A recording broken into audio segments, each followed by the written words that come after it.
É de um sumo sacerdote como este que precisamos, santo, inculpável, puro, separado dos pecadores, exaltado acima dos céus. Que palavra linda! Hebreus capítulo 7, verso 26, com esta palavra nós damos as boas-vindas à reunião dos que vivem calçados na preparação do Evangelho da Paz. É verdade. Efésios capítulo 6, aí um outro texto, diz que uma parte da armadura de Deus é calçados os pés na preparação do Evangelho da Paz, estamos levando a paz.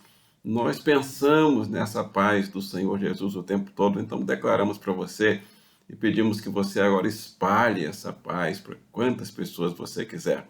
Inscreva-se em nosso canal, clique aí nas atualizações, clique no sininho, deixe seu like e compartilhe para quantas pessoas você quiser.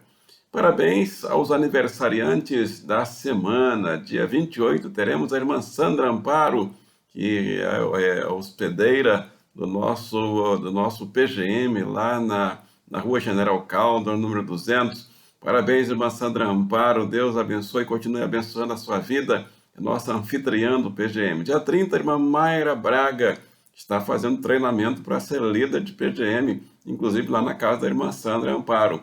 Parabéns também, irmã Mayra Braga. Tem alguém completando aniversário aí na sua casa? Mande, escreva aí nos comentários e nós faremos a festa na próxima reunião. Vamos abrir a Bíblia. Nossa reunião de hoje está o assunto está em 2 Coríntios, capítulo 5, verso 21. É o assunto da nossa reunião de hoje. Abra sua Bíblia, acesse o texto bíblico, 2 Coríntios 5, 21.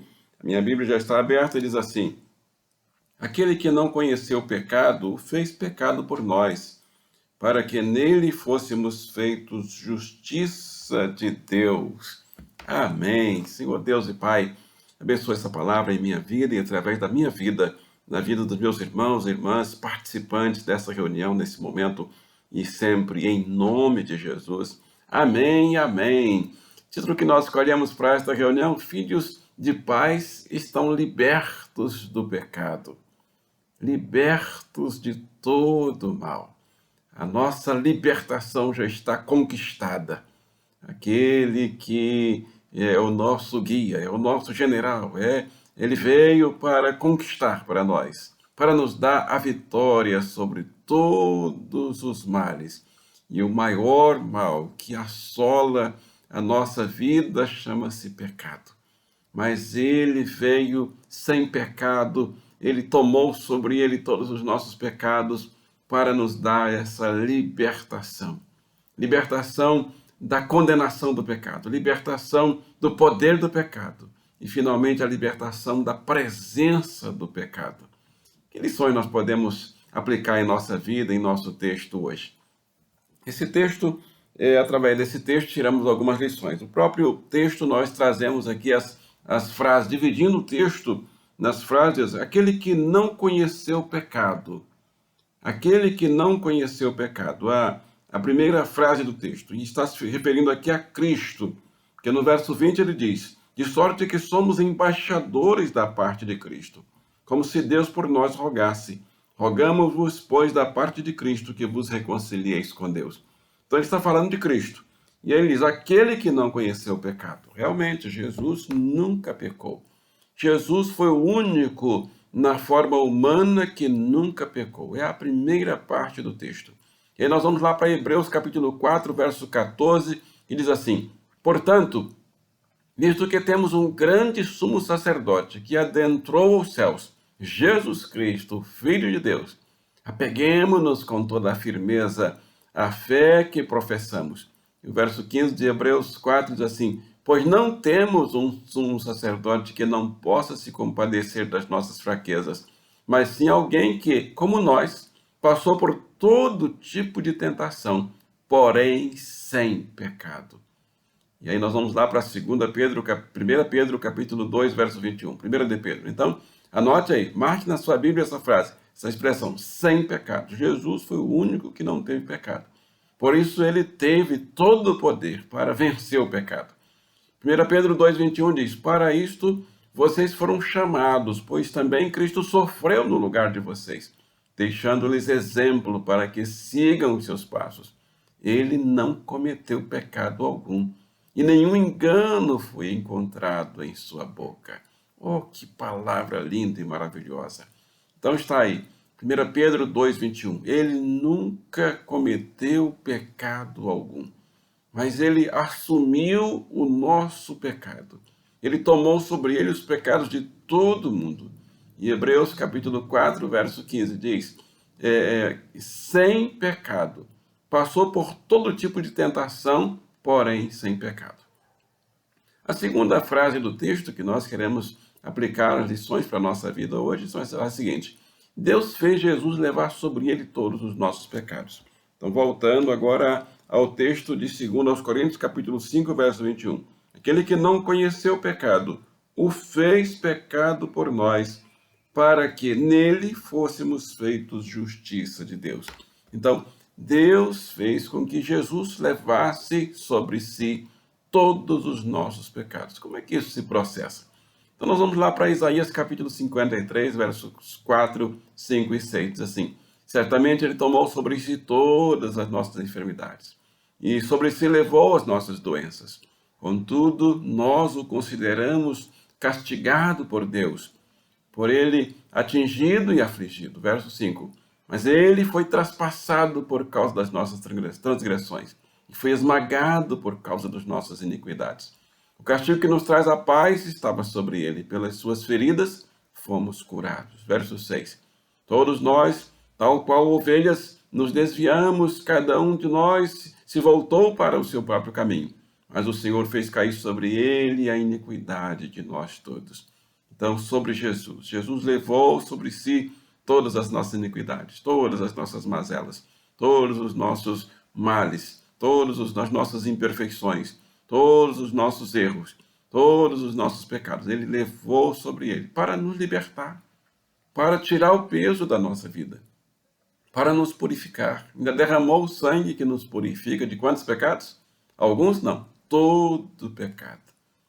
1 João 9.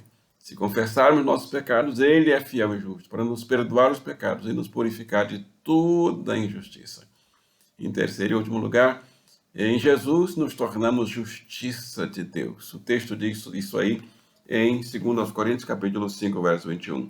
Aquele que não conheceu o pecado, o fez pecado por nós, para que nele fôssemos feitos justiça de Deus. Então, alcançamos a justificação, alcançamos a justiça de Deus, alcançamos o perdão de Deus, alcançamos a absolvição de Deus.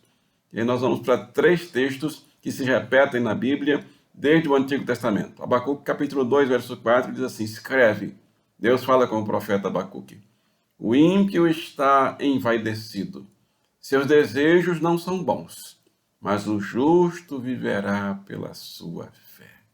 Oh, que palavra importante, gente. Porque a vaidade, o mal, os desejos maus, as coisas ruins do mundo, elas nos cercam, elas nos dominam, elas pesam em nossos ombros, em nossos pensamentos, em nossas palavras, em nossas ações, em nossas atitudes. Mas o justo viverá pela sua fé. E agora você pode abrir em Romanos capítulo 1, 17. O que você vai encontrar lá? A mesma expressão.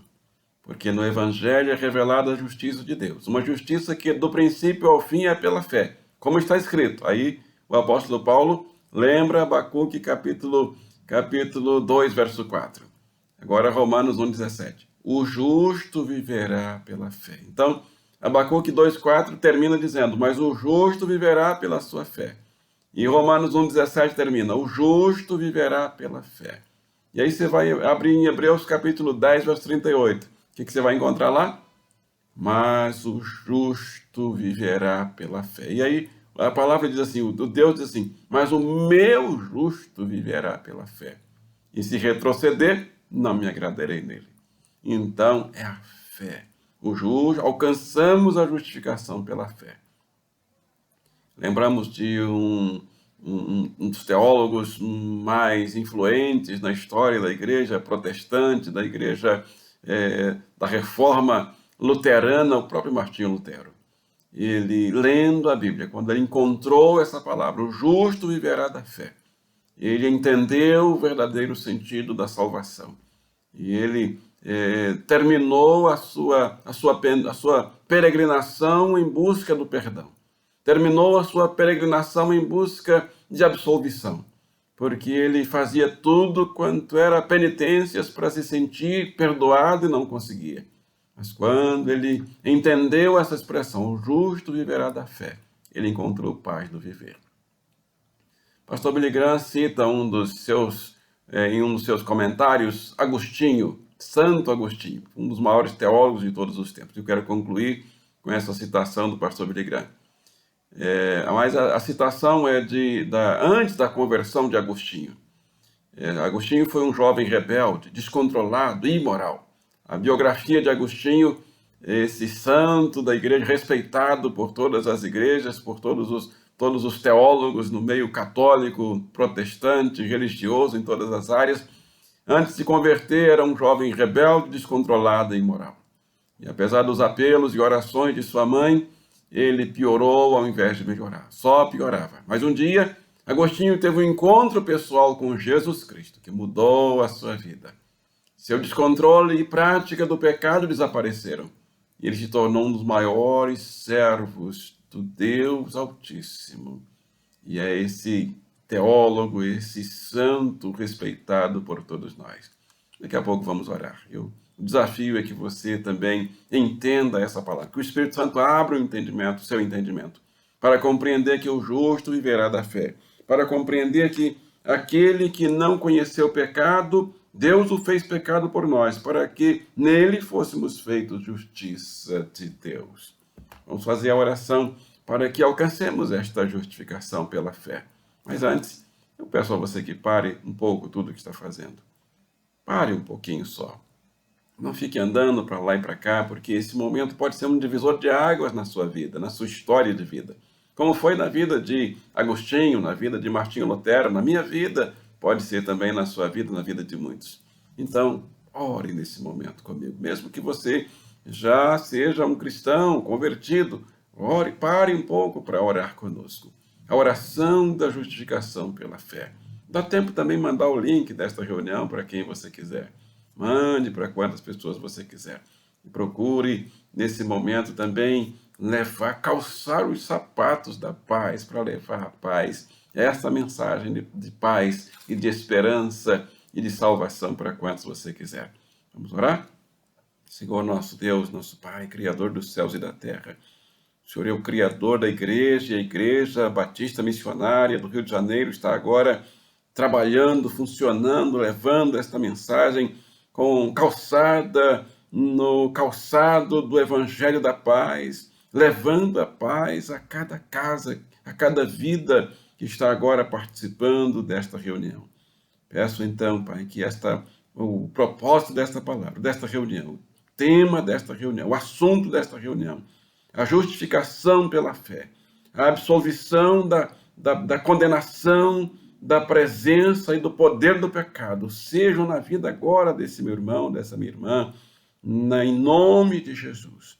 Pai, eu peço também por enfermos, ainda tem muita gente enferma, hospitais ainda lotados, está diminuindo, glórias ao nome do Senhor, agradecemos pela diminuição de internações, pela cura de tanta gente, Pai, mas ainda tem gente lá entubada, então sopra, Senhor, o seu sopro de vida, e que essas pessoas percebam a visitação do Senhor e voltem para testemunhar da presença do Senhor, do bálsamo do Senhor, do refrigério, daquele sopro refrigerante do Senhor em suas almas, trazendo-os de volta para levar a sua paz, para testemunhar do Senhor.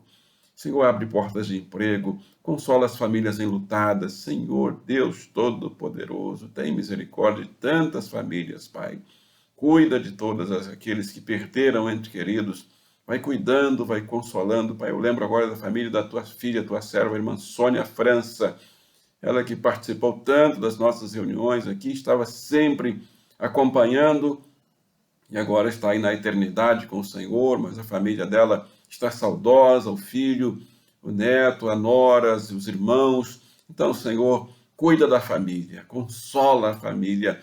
Peço a sua bênção, Pai, para tantos que estão desconsolados nesse momento, para que o Espírito Santo Consolador do Senhor os abrace, os visite e os abençoe. Pai poderoso, abre portas também para o comércio que está passando dificuldade, a empresa, o empresário que está passando por situações difíceis. Senhor, há tantos que eu converso toda semana, todos os dias, que a situação é dificílima, mas o Senhor é Deus e o Senhor pode dar um novo ânimo, um novo impacto para essa empresa, para esse empresário, esse comércio, a fim de que haja prosperidade.